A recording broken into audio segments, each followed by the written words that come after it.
Ublížim si používaním Dermaspa kozmetiky? Tak aj s takouto otázkou som sa stretla.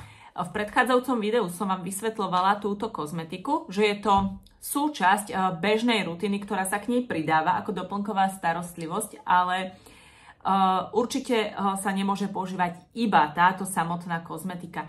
Takže tá Dermaspa kozmetika, to si predstavte, je taký medzník, niečo medzi bežnou dennou kozmetikou, ktorú používate, a zároveň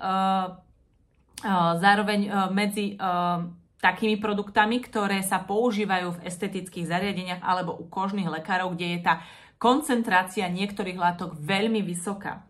Preto ju naozaj len na týchto miestach môžu používať, aby vám neuškodili.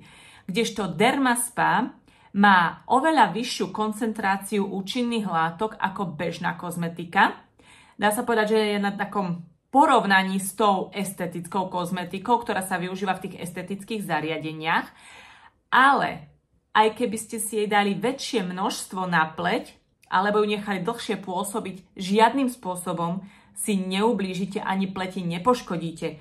Kdežto, keby ste doma použili koncentráty, ktoré sa používajú v týchto estetických zariadeniach alebo teda u lekárov, tak to sú vlastne koncentráty, ktoré pokiaľ by ste si nechali dlhšie na pleti alebo dali si väčšie množstvo, tak tej pleti môžete ublížiť. Či už si ju popálite, poraníte alebo si spôsobíte nejaké ďalšie neduhy na pokožke.